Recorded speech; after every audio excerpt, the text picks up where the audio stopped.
ನಿಮ್ದು ನಮ್ದು ಅಲ್ಲಿ ಹಿಂಗೆ ಹೋಗ್ಬೋದು ಹರ್ಕೊಂಡು ಅದೇ ಮರಗು ಮರಗು ನಮ್ಮದ. ರೈತರ ಭೂಮಿಯನ್ನು ಒತ್ತಾಯದಿಂದ ವಶಕ್ಕೆ ಪಡೆದು ಅರಣ್ಯ ಅಧಿಕಾರಿಗಳು ಕಿರುಕುಳ ನೀಡುತ್ತಿರುವ ಆರೋಪ ಮಾಡುತ್ತಿರುವ ರೈತರು ಒಂದು ಕೈಯಲ್ಲಿ ಕೊಟ್ಟು ಮತ್ತೊಂದು ಕೈಯಲ್ಲಿ ಕಿತ್ತುಕೊಂಡಿದ್ದಾರೆ ಎಂಬುದು ರೈತರ ಅಳಲು. ಕಂದಾಯ ಇಲಾಖೆಯಿಂದ ಹಕ್ಕುಪತ್ರ OM ಸೇರಿದಂತೆ ಎಲ್ಲ ದಾಖಲೆ ನೀಡಿ ಈಗ ಅರಣ್ಯ ಭೂಮಿಯ ಕಂದಾಯ ಇಲಾಖೆಯ ವತಿಯಿಂದ ಹಕ್ಕುಪತ್ರ OM ಸೇರಿದಂತೆ ಎಲ್ಲ ದಾಖಲೆ ನೀಡಿ ಈಗ ಅರಣ್ಯ ಇಲಾಖೆಯ ಭೂಮಿ ಎಂದು ವಶಕ್ಕೆ ಪಡೆದುಕೊಳ್ತಾ ಇದ್ದಾರೆ ಅಂತ ರೈತರು ನ್ಯಾಯಕ್ಕಾಗಿ ಅಳಲು ತೋಡಿಕೊಳ್ಳುತ್ತಿದ್ದಾರೆ. ಹೊಸಕೋಟೆ ತಾಲೂಕಿನ ಸೂಲಿಬೆಲೆ ನಂದಗುಡಿ ಹೋಬಳಿಯ ಗಡಿಭಾಗಕ್ಕೆ ಹೊಂದಿಕೊಂಡಂತೆ ಭಾವಪುರ ಗ್ರಾಮದಲ್ಲಿ ಸುಮಾರು ವರ್ಷಗಳಿಂದ ಕೃಷಿ ನಡೆಸಿಕೊಂಡು ಬರುತ್ತಿದ್ದ ರೈತರ ಜಮೀನು ಏಕಾಏಕಿ ಅರಣ್ಯ ಇಲಾಖೆಗೆ ಸೇರಿದ್ದು ಅಂತ ಬೆಳೆ ನಾಶಪಡಿಸಿ ಗಿಡಗಳನ್ನು ಹಾಕಿರುವ ಘಟನೆ ನಡೆದಿದೆ. ಹೊಸಕೋಟೆ ತಾಲೂಕು ಸೂಲಿಬೆಲೆ ಹೋಬಳಿ ಭಾವಪುರ ನಮ್ಮದು. ಆಂಜನೇಯಪ್ಪ ಸನಪ್ ಮಿನಿಯಪ್ಪ. ಈ ಜಮೀನು 1960ನೇ ಇಸ್ವಿನಿಂದ 69ನೇ ಇಸ್ವಿಯಿಂದ ಅನುಭವದಾಗಿದ್ದೀರಿ. 98ರಲ್ಲಿ ಮುಂಜೂರಾಗಿದೆ. ಮುಂಜೂರಾಗಿ ಎಲ್ಲ ಸಾಗುಸಿ ಕೊಟ್ಟು ಖಾತೆ ಪಾಣಿ ಆಗಿತ್ತು, ಎಲ್ಲ ಆಗಿದೆ. ಬೋರ್ ಹಾಕ್ಸಿದ್ದೀನಿ, ಬೋರ್ ಕರೆಂಟ್ ಸರ್ವಿಸ್ ತಗೊಂಡಿದ್ದೀನಿ, ಎಲ್ಲ ತಗೊಂಡು ಬೆಳೆಕೊಂಡು ರಾಗಿ ಬೆಳ್ಕೊಂಡು ಜೀವನ ಮಾಡ್ತಾಯಿದ್ದೀರಿ. ಇದು ಬಿಟ್ಟರೆ ನಮ್ಗೆ ಜಮೀನು ಇಲ್ಲ. ಸಮಾಧಿಗಳು ಸಮಾಧಿ ಇದೆ, ಸಮಾಧಿ ಇದ್ರಾಗ ಮಾಡಿದ್ದು ನಮ್ಮ ತಾಯಿ ತಂದೆದು ನಮ್ಮ ಹೆಸರು ಎಲ್ಲ ಸಮಾಧಿ ಇದ್ರಾಗ ಮಾಡಿದ್ದೀನಿ. ಎಲ್ಲ ಇದ್ಕೊಂಡು ಹೈಕೋರ್ಟಲ್ಲಿ ಆರ್ಡ್ರ್ ಆಗಿದೆ. ಅವರು ದೊಡ್ಡಬಳ್ಳಾಪುರದಾಗ ಹಾಕಿದ್ರು, ಹೊಸಕೋಟೆ ಹಾಕಿದ್ರು ಅರಣ್ಯ ಇಲಾಖೆಯವರು. ಹೊಸಕೋಟೆಯಿಂದ ದೊಡ್ಡಬಳ್ಳಾಪುರಕ್ಕೆ ಹಾಕಿದ್ರು, ದೊಡ್ಡಬಳ್ಳಾಪುರದಿಂದ ಮಲ್ಲೇಶ್ವರಕ್ಕೆ ಹಾಕಿದ್ರು. ಮಲ್ಲೇಶ್ವರದಿಂದ ಹೈಕೋರ್ಟ್ಗೆ ಹೋಗಿರೋದು 2018ರಲ್ಲಿ. ಹೈಕೋರ್ಟಲ್ಲಿ ನಮ್ಗೆ ಆರ್ಡ್ರ್ ಆಗಿದೆ. ಆರ್ಡ್ರ್ ಆಗಿನೂ ಅರಣ್ಯ ಇಲಾಖೆಯವರು ಈ ಥರ ರೇಂಜ್ ಆಫೀಸರು ಅರುಣ್ ಕುಮಾರ್ ಅಂತೇಳಿ ಇಲ್ಲಿದ್ದು ಕಿರುಕುಳ ಕೊಡ್ತಾನೆ. ಅರುಣ್ ಕುಮಾರು ಬಸವರಾಜು ಫಾರೆಸ್ಟು ನಿಮಗೇನು ಕೋರ್ಟಲ್ಲ 12 ಗಂಟೆ ಅವ್ರು ಬಿಡೋಂಗೆ, ಇನ್ನು 17 ಗಂಟೆ ನಾವು ಬಿಡೋಂಗೆ ಆರ್ಡ್ರ್ ಆಗಿದೆ. ಆರ್ಡ್ರಾಗಿ ನಮ್ಮ ಬೌಂಡ್ರಿ ಒಳಗದೆ ಅಂತೇಳಿ ಅವರು ಮೊನ್ನೆ 20 ಗಿಡ ಹಾಕ್ಯವ್ರು.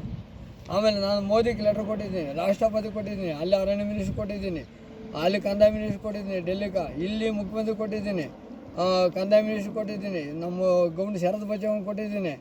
ಆಮೇಲೆ ಇದು ಸಾಮಾಜಿಕ ಕಲ್ಯಾಣ ಇಲಾಖೆ ಕೊಟ್ಟಿದ್ದೀನಿ, ಸಾಮಾಜಿಕ ಕಲ್ಯಾಣ ಬೆಂಗಳೂರು ಕೊಟ್ಟಿದ್ದೀನಿ, ತಿರ್ಗಾ ವಿಧಾನಸಭಾ ಶಿಕ್ಷಕರು ಕೊಟ್ಟಿದ್ದೀನಿ, ಆಮೇಲೆ ಮಿನಿಸ್ಟ್ರ್ ಅವ್ರು ಕೊಟ್ಟಿದ್ದೀನಿ, AC ತಹಸೀಲ್ದಾರ್ಗೆ ಎಲ್ಲ ಕೊಟ್ಟಿದ್ದೀರಿ. ಇದುವರೆಗೂ ಒಬ್ಬ ಅಧಿಕಾರಿ ಬಂದು ನಮ್ಮ ಕಷ್ಟ ಸುಖ ಕೇಳಿಲ್ಲ. ಅದಕ್ಕೋಸ್ಕರ ನಿಮ್ಮನ್ನು ಕರೆಸಿ, ನಿಮ್ಮಿಂದ ಏನೋ ನಮ್ಗೆ ಅನುಕೂಲ ಆಯ್ತು ನಿಮಗೆ ಕರೆಸಿದ್ದೀರಿ TVನಿಂದ. ಸರ್ ಗಿರಿಜನ ವಾಲ್ಮೀಕಿ ಗಿರಿಜನ ಅಂದರೆ ನಮಗೆ ಕೀಳು ಮಟ್ಟ ನೋಡ್ಕೊಂಡು ನಮ್ಮನ್ನ ಈ ಥರ ಅನ್ಯಾಯ ಮಾಡ್ತಾವ್ರೆ. ಅದಕ್ಕೋಸ್ಕರವಾಗಿ ನಮ್ಗೆ ಯಾರೂ ರಕ್ಷಣೆ ಇಲ್ಲ. ನಾವು ರೈತರ ಪರವಾಗಿದ್ದೀರಿ, ನಾವು ದಲಿತ ಪರವಾಗಿ ನಾವಿದ್ದೀರಿ, ಹಿಂದುಳಿದ ವರ್ಗ ಪರವಾಗಿದ್ದೀರಿ ಅಂತ ಹೇಳ್ಕೊಂತಾರ. ಇದುವರೆಗೂ ಯಾರೂ ನಮ್ಮ ಸರ್ಕಾರದಲ್ಲಿ ಯಾರೂ ಮಾಡಿಲ್ಲ. ಇದು BJP ಸರ್ಕಾರ ಇದ್ದಾಗ ಇದು ಖಾತೆ ಮಾಡಿಸಿರೋದು ಅರಣ್ಯ ಇಲಾಖೆಯವ್ರಿಗೆ. ನಾನು ಅರಣ್ಯ ಇಲಾಖೆ ಖಾತೆ ಮಾಡಿದ್ರೆ ಅರ್ಜಿನೂ ಕೊಟ್ಟಿದ್ದೀನಿ ಡಿಸಿಗೆ ಅರ್ಜಿ ಕೊಟ್ಟು ಖಾತೆ ಮಾಡ್ಯವ್ರೆ 2020ರಲ್ಲಿ. ರೈತರ ಆಫೀಸ್ಗೆ ಮೊನ್ನೆ ಚಿನ್ನದ ಪದಕ ಕೊಟ್ಟವ್ರೆ ವಿಧಾನಸೌಧದಲ್ಲಿ. ಇಂಥ ರೈತರಿಗೆ ನಮ್ಗೆ ಬಡವ್ರಿಗೆ ತೊಂದರೆ ಕೊಡೋಂಥವ್ರಿಗೆ ಚಿನ್ನದ ಪದಕ ಕೊಟ್ಟರೆ ಸಾಕ? ಅವರು ಎಲ್ಲಿ ರೈತರಿಗೆ ಬಡವ್ರು ಸಹಾಯ ಮಾಡೋದು? ನಮ್ಗೆ ಇದು ಸರ್ಕಾರಿ ಜಮೀನಲ್ಲಿ ನಮಗೆ ಗೋಮಾಳ ಜಮೀನು ಅದು ನಮ್ಮದು ಅಂತೇಳಿ ಅವರು ಗಿಡ ಹಾಕಿ ಬೆಳೆನೆಲ್ಲ ನಾಶ ಮಾಡಿ ಇದು ಮಾಡ್ಯವ್ರೆ. ನಾವು ಬಡವ್ರನ್ನ ಈ ಥರ ಅನ್ಯಾಯ ಮಾಡ್ತೀವಿ. ಕೇಳ್ತೀನಿ ಸುಪ್ರೀಂ ಕೋರ್ಟ್ಗೆ ಹೋಗು ಅಂತ ಹೇಳ್ತಾನೆ ಅದನ್ನ ಅರುಣ್ ಕುಮಾರು. ಅದನ್ನು ಫಾರೆಸ್ಟು ಬಸವರಾಜ್ ಹಂಗೆ ಹೇಳ್ತಾನೆ, ನೀವು ಸುಪ್ರೀಂ ಕೋರ್ಟ್ಗೆ ಹೋಗು, ನಾವು ಎಲ್ಲೂ ಸುಪ್ರೀಂ ಕೋರ್ಟ್ಗೆ ಹೋದ್ರೆ ನಿಮ್ದು ಆಗಲ್ಲ, ನಮ್ಮದು ಅರಣ್ಯ ಇಲಾಖೆ ನಮ್ಗೆ ನೋಟಿಫೈಸ್ ಆಗಿದೆ ಅಂತೇಳಿ. ಮೈಸೂರು ಮಹಾರಾಜ ಕಾಲದ ಶೀಲು ಇಲ್ಲ, ಸೈನು ಇಲ್ಲ, ಏನಿಲ್ಲ, ಬರೀ ಒಂದು ಖಾಲಿ ಪೇಪರ್ ನೋಡ್ಕೊಂಡು ನಮ್ಮನ್ನ ಈ ಥರ ಅನ್ಯಾಯ ಮಾಡ್ತಾವ್ರೆ. ಜಮೀನು ಲೂಟಿ ಮಾಡ್ಕೊಂಡು ಜೀವನ ಇದು ಮಾಡ್ತಾವ್ರೆ, ಅಕ್ರಮ ಮಾಡ್ತಾವ್ರೆ. ಅದು ಲೆಕ್ಕ ಇಲ್ಲ. ಬಡವ್ರದ್ದು ಬರೀ 10 ಗುಂಟೆ 15 ಗುಂಟೆ ಇರೋದಕ್ಕೆ 29 ಗುಂಟೆ ಇರೋದಕ್ಕೆ ತೊಂದರೆ ಕೊಡ್ತಾವ್ರೆ. ಇಷ್ಟೆಲ್ಲ ಅನ್ಯಾಯ ಮಾಡ್ತಾರೆ. ಅದಕ್ಕೋಸ್ಕರ ನಿಮ್ಮ ಹತ್ರ ಬಂದಿರೋದು ಸ್ವಾಮಿ. ಇಷ್ಟೆಲ್ಲ ಲೆಟರ್ ಕೊಟ್ಟು ಯಾರು ನಮ್ಗೆ ರಕ್ಷಣೆ ಬಂದಿಲ್ಲ. ನ್ಯಾಯ ಬೇಕಂತ ನಿಮ್ಮ ನ್ಯೂಸ್ ಚಾನಲ್ ಮುಖಾಂತರ ನಾವು ಬಂದಿರೋದು. ನಮ್ಗೆ ಈ ಜನ ಸಮಯ ಇರೋದು ಇಷ್ಟೇ. ಅದು ರಾಗಿ ಬೆಳ್ಕೊಂಡು ಜೀವನ ಮಾಡ್ತಾ ಇದ್ದೀರಿ, ಇದನ್ನ ಉಳಿಸ್ಕೊಡ್ರಿ ಅಂತ ಕೇಳ್ಕೊಂತೀರಿ ಸಮಯ ಅಷ್ಟೇ. ಸರ್ವೆ ನಂಬರ್ 24ಕ್ಕೆ ಸಂಬಂಧಪಟ್ಟಂಗೆ ಅದು ನಂದಗುಡಿ A ಬ್ಲಾಕ್ ಫಾರೆಸ್ಟ್ ಅಂತೇಳಿ, ರಿಸರ್ವ್ ಫಾರೆಸ್ಟ್ ಅಂತೇಳಿ 1935 ಮೈಸೂರು ಮಹಾರಾಜರು ಇದ್ದಾಗ ಅವರು ಒಂದು ನೋಟಿಫಿಕೇಶನ್ ಅಧಿಸೂಚನೆ ಹೊರಡಿಸಿದ್ದಾರೆ. ಸೊ ಅದರಲ್ಲಿ ಭಾವಪುರ ಸರ್ವೆ ನಂಬರ್ 24ರಲ್ಲಿ 32 ಎಕರೆ ಪಾರ್ಟ್ ಸರ್ವೆ ನಂಬರ್ 32 ಎಕರೆ ಅಷ್ಟು ಪ್ರದೇಶನ ರಿಸರ್ವ್ ಫಾರೆಸ್ಟ್ ಅಂತಲೇ ಆವಾಗಲೇ ಡಿಕ್ಲೇರ್ ಆಗಿತ್ತು. 1935 ಡಿಕ್ಲೇರ್ ಆಗಿತ್ತು, ಫೈನಲ್ ನೋಟಿಫಿಕೇಶನ್ ಆಗಿತ್ತು. ನಂತರದಲ್ಲಿ ಅದಾದ ನಂತರದಲ್ಲಿ ಯಾವುದೇ ಅದರಲ್ಲಿ ಕೋಡಿ ಮಾಡೋದಾಗಲಿ, ಗ್ರ್ಯಾಂಟ್ ಮಾಡೋದಾಗಲಿ ಏನೇ ಮಾಡಿದ್ರು ಇಲ್ಲೀಗಲ್ ಅಂತೇಳಿ ಹಲವಾರು ಒಂದು 18-20 ಕೇಸ್ಗಳಲ್ಲಿ ಸುಪ್ರೀಂ ಕೋರ್ಟ್ ಆದೇಶಗಳು ನೀಡಿದ್ದಾರೆ. ನಿರ್ವಹಣೆಗೌಡ ಕೇಸಾಗಲಿ, ಗೋದವರ್ಮನ್ ಕೇಸಾಗಲಿ, ಅದರಲ್ಲೆಲ್ಲನೂ ಸ್ಪಷ್ಟವಾಗಿ ಹೇಳಿದ್ದಾರೆ, ಅರಣ್ಯ ಪ್ರದೇಶದಲ್ಲಿ ಯಾವುದೇ ಕಾರಣಕ್ಕೂ ರೆವಿನ್ಯೂ ಅವರು ಹಕ್ಕುಪತ್ರಗಳು ಕೊಡೋದಾಗಲಿ, ಗ್ರ್ಯಾಂಟ್ ಮಾಡೋದಾಗಲಿ ಮಾಡೋದಿಲ್ಲ ಅಂತೇಳಿ. ಇದು 1935 ನಮ್ಮದು ಫಾರೆಸ್ಟ್ ನೋಟಿಫಿಕೇಷನ್ ಆದ ನಂತರ ಅದನ್ನು forest once it is a forest, it's always A forest ಅಂತಲೇ ರೀಸೆಂಟಾಗೂ ಹೈಕೋರ್ಟ್ ಹೇಳಿದೆ.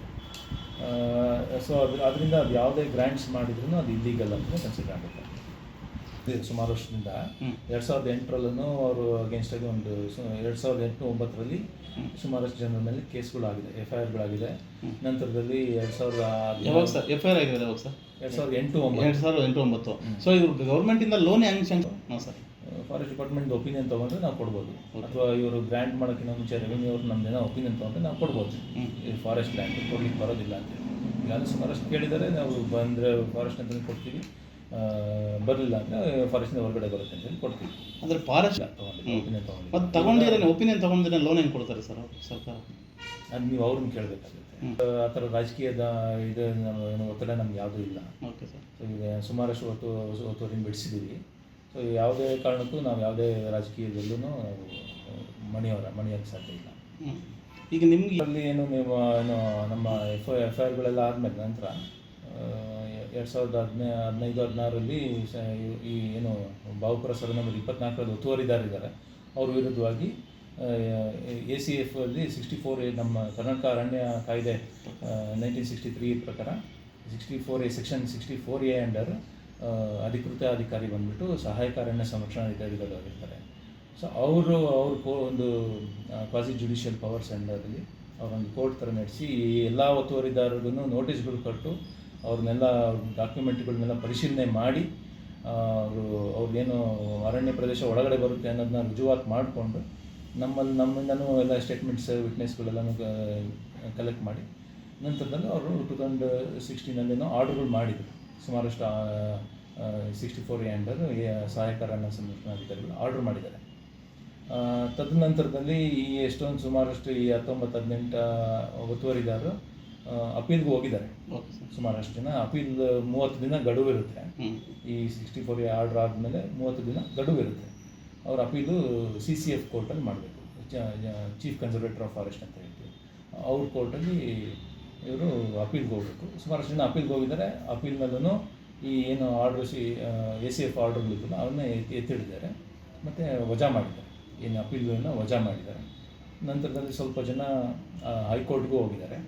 ಹೈಕೋರ್ಟ್ನಲ್ಲಿ ಆರ್ಡ್ರ್ ಬಂದಿದೆ, ಅದರದ್ದೇನು ಸ್ಟೇ ಏನಿಲ್ಲ. ಸೊ ಹಾಗಾಗಿ ನಾವು ಮಾರ್ಚಲ್ಲೇ ಒತ್ತುವರಿ ಬಿಡಿಸಿದ್ವಿ. ಮಾರ್ಚ್ನಲ್ಲಿ ಒತ್ತುವರಿ ಬಿಡಿಸಿ ಇವಾಗ ಅವಾಗೆಲ್ಲ ಅಡ್ವಾನ್ಸ್ ವರ್ಕ್ ಎಲ್ಲ ಮಾಡಿ ಇವಾಗ ಜೂನಲ್ಲಿ ನಾವು ಪ್ಲ್ಯಾಂಟಿಂಗ್ ಎಲ್ಲ ಮಾಡಿದ್ದೀವಿ. ಸೊ ಸ್ಟೇ ಇರಲಿಲ್ಲ. ಸೊ ನಾವು ಒತ್ತುವರಿ ಆ್ಯಸ್ ಪರ್ ರೂಲ್ಸ್ ನಾವು ಫಾಲೋ ಮಾಡಿ ಅವ್ರ ನೋಟಿಸು 2022ರಲ್ಲೂ ಒಂದ್ಸರಿ ನೋಟಿಸ್ ಕೊಟ್ಟಿದ್ವಿ. ಇವಾಗಲೂ ಮೊನ್ನೆನೂ ಒತ್ತುವರಿ ಬಿಡಿಸೋಕ್ಕಿಂತ ಮುಂಚೆನೂ ನಾವು ಎಲ್ಲರಿಗೂ ನೋಟಿಸ್ ಕೊಟ್ಟಿದ್ವಿ. ನೋಟಿಸ್ ಕೊಟ್ಬಿಟ್ಟು ನಂತರನೇ ಅವ್ರನ್ನ ಒತ್ತುವರಿ ಬಿಡಿಸ್ತೀವಿ.